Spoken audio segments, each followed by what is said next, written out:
Hi Capricorn, this is Jav. Welcome po sa ating channel. By the way, Capricorn, this is your 3 months kabay tarot reading. So, ibig sabihin, isang reading para sa iyong October, isang reading para sa iyong November, isang reading para sa iyong December 2025.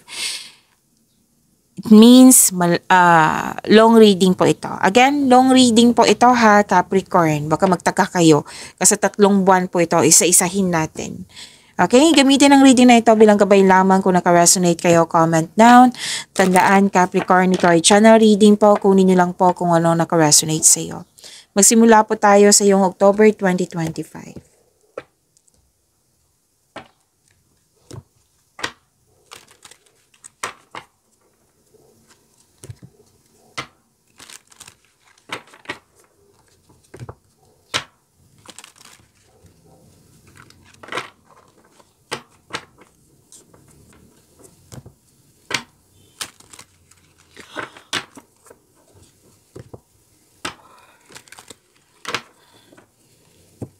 Ngayong October 2025 para po kay Capricorn.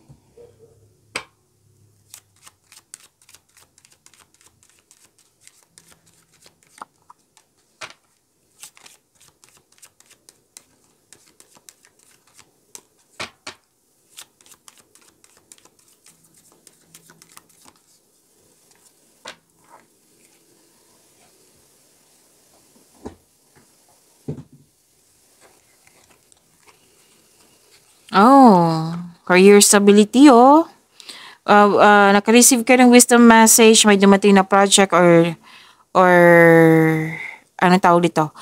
Project or opportunity na makapagbigay sa iyo ng busy kayo at bibigyan mo ito ng long-term plans. May biyahe, new journey, adventure or bakasyon. Rather than bibigyan mo na ng action yung matagal mo ng plano.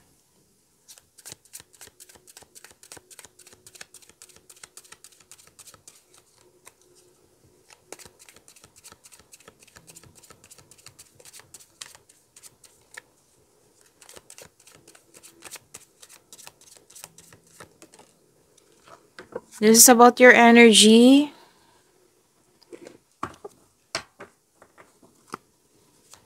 October pa tayo.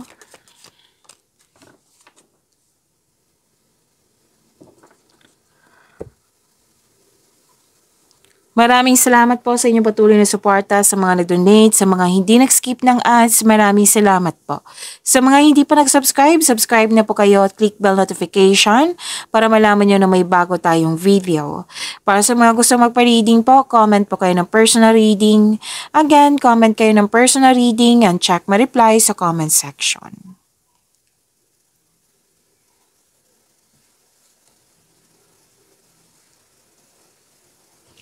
Wow, long-term abundance, steady progress. Oo, mag-build po daw kayo ng konkretong plano para maiwasan yung pagka-burnout. Kasi sinabi ko kanina dito na magiging busy kayo. October 2025. And para magtagumpay yung para magtagumpay yung daily routine mo. So, mag-build kayo ng konkretong plano. At parang naiinip ka dito kasi may hinihintay ka ng resulta sa inyong mga ginagawa. So, sabi ng card, hayaan mo lang kasi magbubunga naman ito ng masagana po. So, continue to take steady action on your goal habang magkaroon ng mahabang pasensya and be realistic about your expectation.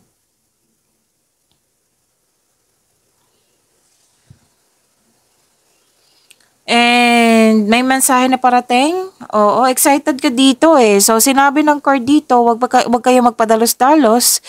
Dalawang card mismo nagsabi dito na gumawa ka ng konkretong plano kasi makatulong din ito sa pagpalakas ng iyong confidence. Alamin at isipin ang susunod na hakbang. Kasi excited ka dito, wag magmadali. Don't rush things, okay?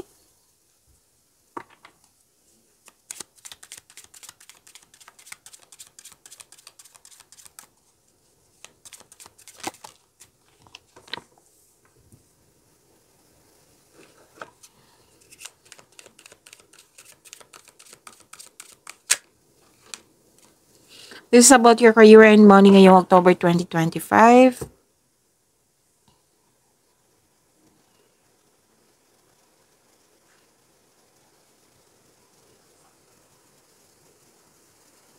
You have abundant in life. Wow. Suporta sa inyong boss, mentor, or life coach. It will help move your career forward.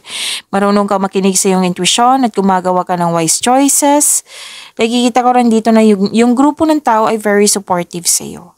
And you have abundant in life. Claim niyo po.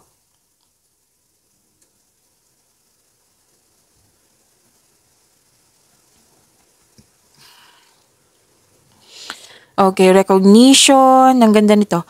Recognition. Makinig sa iyong intuition to grow your business or career more and take action toward increased prosperity. Your creative and enthusiasm are important part of your success. Sabi ng iyong card, magaling kayo na leader.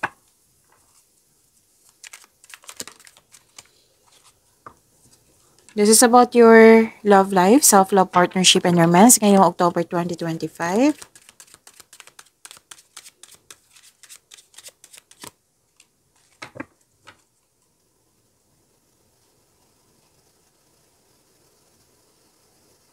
Nakikita ko dito na single ka man, may relasyon sa buhay mag-asawa, natapos na yung paulit-ulit na lang na concern. Kumbaga, pwedeng separation, tumiwalag, or pwedeng natapos na, like, nabigyan na ng solusyon, nabigyan na ng sagot. Kasi paulit-ulit nabigyan na ng solusyon. Natapos na. At may pagtanggap dito, accept and learn the past situation.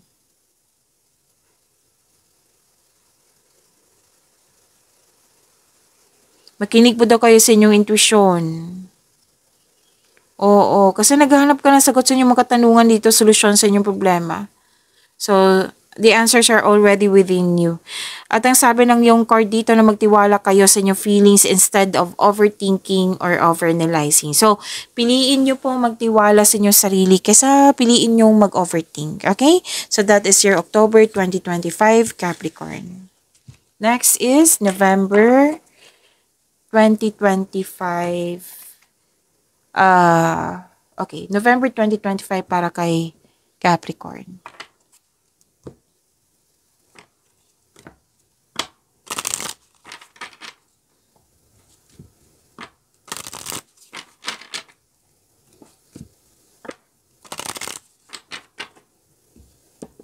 November 2025 po para kay Capricorn.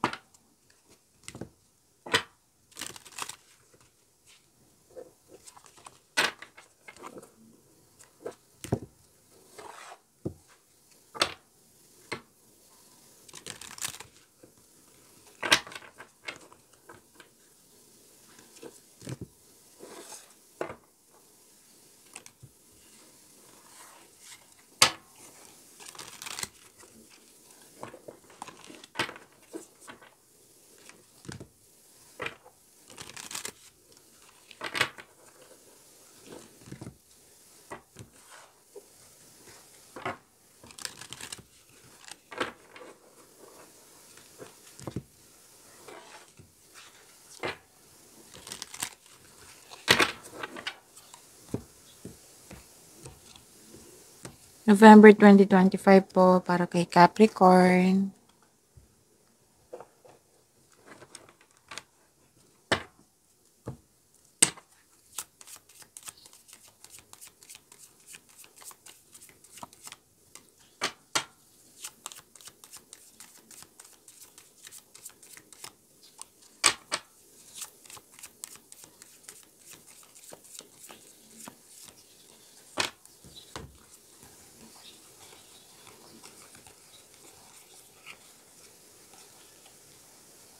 Okay, travel pa rin nakikita ko dito. November 2025. Nakatanggap ka pa rin ng wisdom message and support from elders, wiser, parents ba ito? Oo.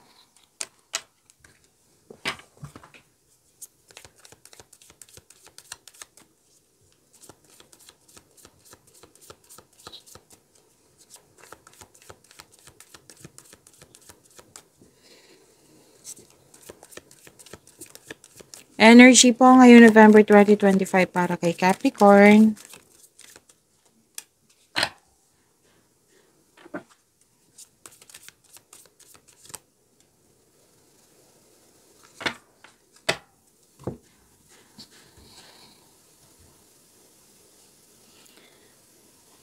May realization ako nakikita dito. May parating na paghahatol or may pagbubunyag at may magsasorry sa'yo. So this is also means accept and release your past so you're able to enjoy the next phase of your life. Accept your mistakes as well sa person na ito so you can successfully let the past go. Or pwede din na may gustong bumalik sa inyo. Balak pa po ito ha, na parang humingi ng tawad or mag-put ng closure. Pwedeng ikaw to, pwedeng siya.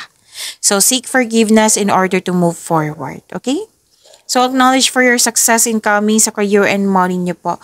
May parating na financial growth.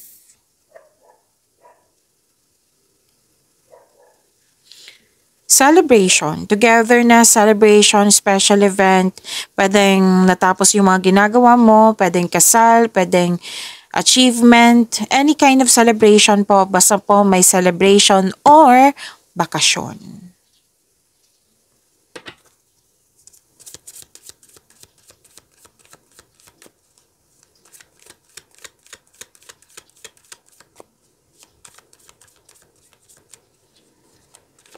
Career and money po ngayong November 2025, Capricorn.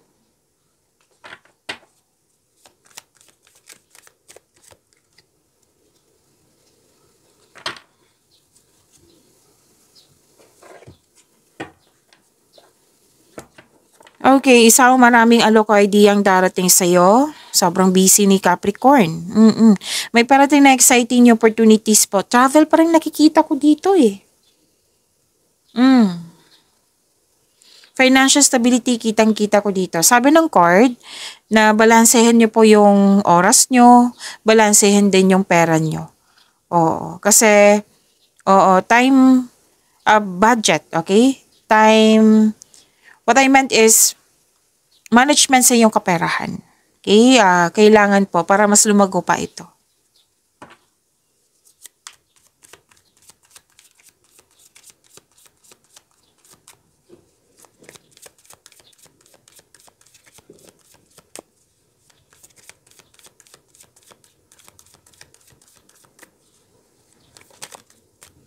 This is about your love life, self-love, partnership, and romance ngayong November 2025, Capricorn. Nag-manifest kayo dito ng wonderful relationship sa isang tao, pati sa kaibigan, family member, sa partner mo. So, your manifest will be granted soon.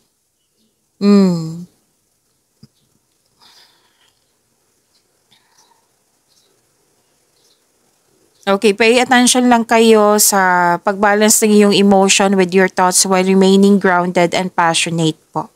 Okay, magagrant po din yung manifestation mo and you're divinely guided. Sabi ng iyong card dito.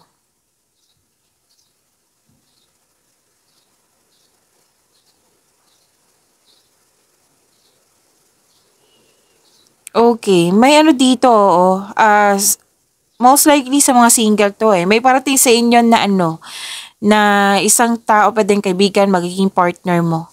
Na very aggressive, magaling sa communication, makulit. Sabi ng card dito, kilalanin ng mabuti. So that is your November 2025.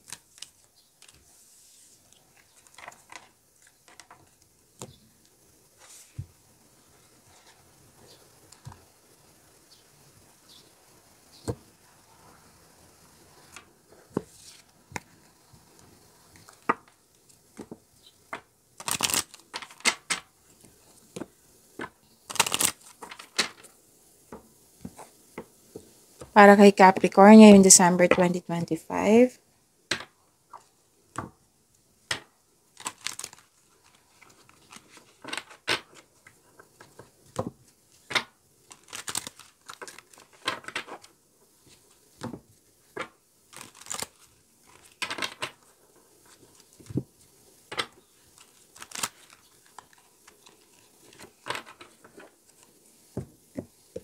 December 2025 para kay Capricorn.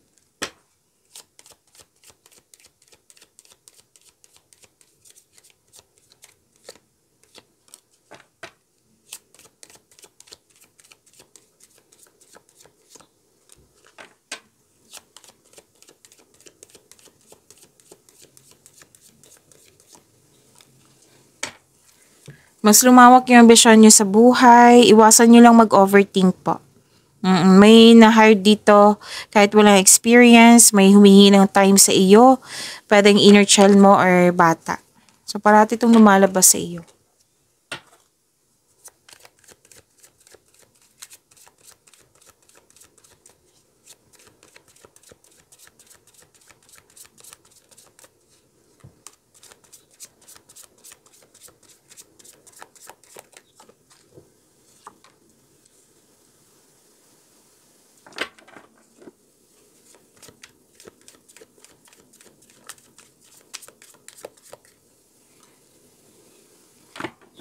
This is your energy, Capricorn.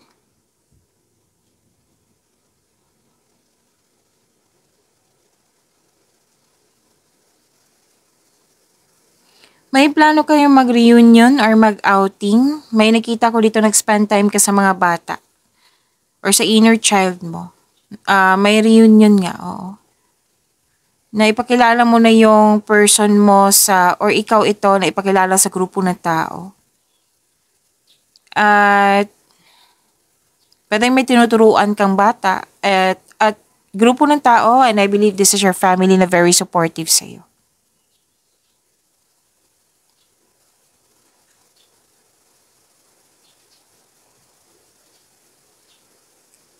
So, may naganap na negotiation. Oo, any kind of negotiation po. Magkakaroon po ng successful agreement.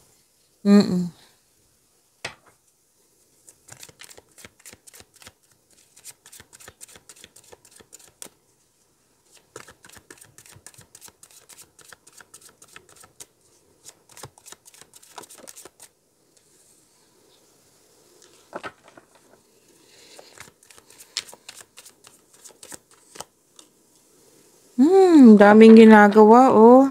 Time management ay kailangan po ha, sabi ng iyong card, kasi marami kayong ginagawa at the same time maraming iniisip. Parang nabibigatan kayo dito. So ask for help para hindi mo dala lahat yung gawain. Super busy. Pero matatapos mo naman yung mga gawain mo. Kaya habang busy ka, nag-iisip ka ng bakasyon, magpahinga. So matatapos mo rin to.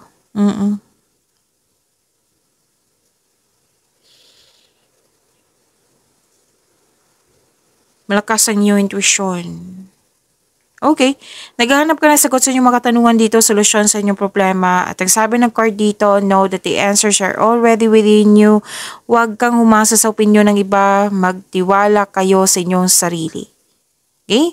Magtiwala po sa inyong sarili, instead mag-overthink kayo or mag-overanalyze. Trust your own counsel first. May malalaman din kayong sekreto po.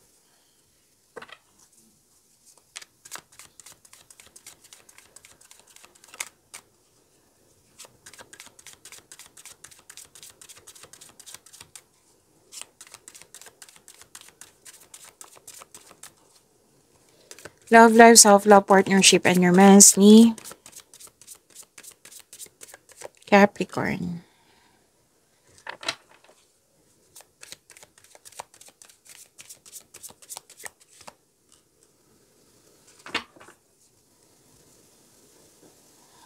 May hinihintay ka dito eh. So, kailangan ng habaan ng pasensya. Sa mga single, ayaw mo ng commitment. May ibang maliligaw or nililigawan mo na friend zone mo. Gusto mo mag-focus sa inyong sarili muna. Sa mga marelasyon sa buhay mag-asawa, bakit naman ganito? So some of you, hindi to sa lahat ha. Kasi pwede din naman itong sa partner mo, pwede sa matalik mo kaibigan, sa taong malapit sa iyo. Kasi nag-iisip dito eh kung worth it bang magstay. Yan ang sinasabi dito. Pero magkakaroon naman ng healing. Yes, magkakaroon po ng healing. Lahat kayo, single ka man, marelasyon sa buhay mag-asawa, magkakaroon po ng healing, magiging kalma din at magkakaroon ng pagkakasundo. Pag-imanin niyo po yung blessings sa binigay sa inyo, Capricorn. See you tomorrow. Maraming salamat.